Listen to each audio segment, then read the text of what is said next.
Hello, everybody. My name is Allison Holly, and I am a channel and an awakening guide. And I tune into different situations that are happening multidimensionally. And today I decided to attune to the spiritual or multidimensional significance of this beautiful walk that we have going on here in the US. So, if you don't know or if you haven't heard, we here in the US have a group of Buddhist monks who are doing a walk for peace. Now, this is a tradition that, a meditation walk or an intentional walk is something that's happened before it's even happened here in the US. But there is a real potency with the timing of this walk. And many of us are feeling it, especially in contrast to so much contention coming up recently, so much of the control agenda unfolding, and discomfort, disquiet happening in our communities, in our personal lives, and in the global sphere communities as well. So I wanted to offer, I looked at this in channeling, and I wanted to offer what came through for you to share with you how powerful and how potent this is and give you some hope and some peace. So, without further ado, I'll share with you the messages that I received. Peace and blessings to you. I'd like to look at the significance of the peace walk right now. What I'm seeing initially is that this is a centuries old tradition, and here in the US, we're a little bit young. We're very young. And so even though we've noticed this has happened, it's even happened in the US before, there's a real sacredness to it right now. I see how people are seeing this.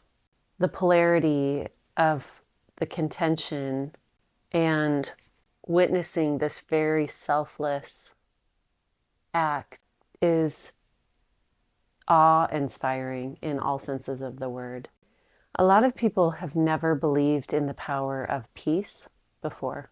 And this is similar to what is in my book, which at a certain point, people will be so tired of the drama that they'll finally get it. They'll be reverent toward the peace, towards the selfless acts, toward the people who are not mired in the drama.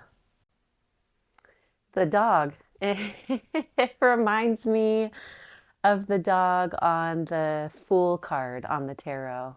We have perceived peace as foolish, as and the Fool in the tarot card is seen in a very beautiful way. It's seen in a very loving way, taking risks, taking chances, trusting in the divine.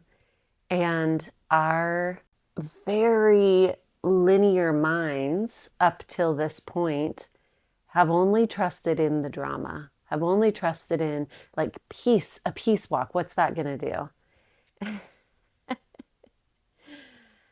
And how beautiful that they have this lovely dog that has chosen to come with them. It truly is showing us the power of being that present and how incredibly powerful presence and peace is.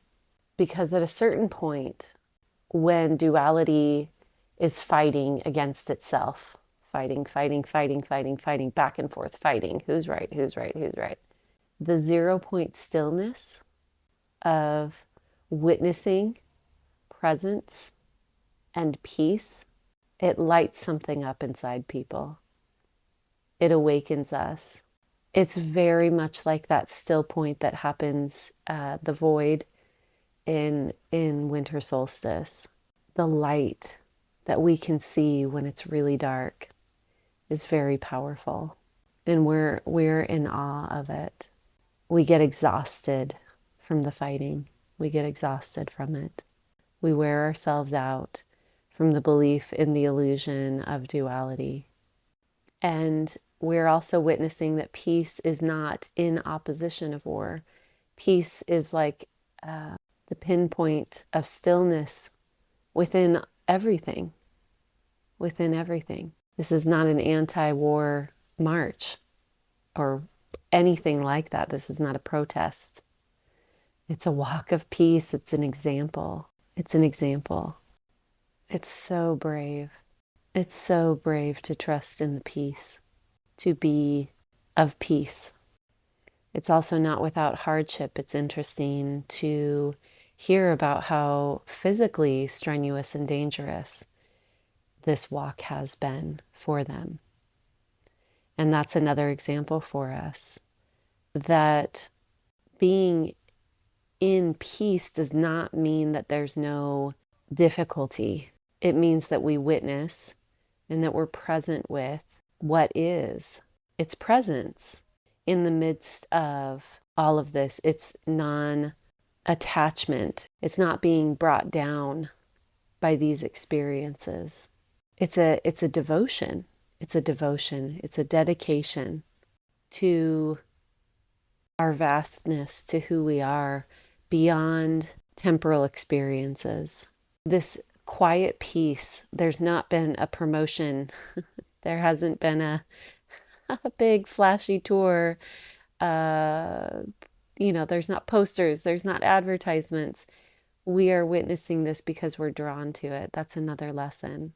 We are so grateful and we're so drawn to it from a place of hearing the quiet amidst the chaos. We can hear the stillness. We can hear the peace and the presence. Our hearts naturally gravitate toward that stillness, toward that quiet, especially when it's loud, especially when the chaos is loud outside.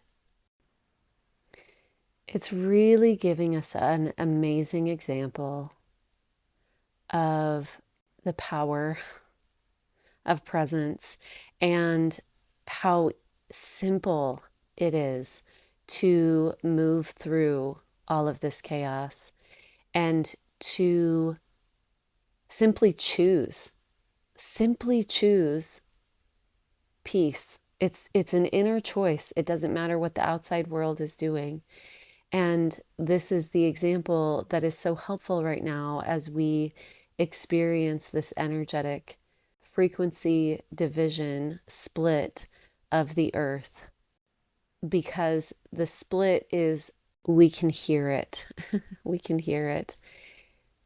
We can feel the vastness of the polarity. We can feel it. How the intensity of the realms that are falling apart, how they're calling for our attention, and yet look at what is getting our attention. It's the quiet, it's the stillness, it's the reminder, it's the remembrance of who we are. It's so powerful. It's so beautiful. The guidance that's coming through is don't interpret it as a political statement. Don't take it in as a political statement. It's not against anything. Peace is not against anything. It is a simple, powerful movement from within. External circumstances don't need to be different for peace to be held in the heart.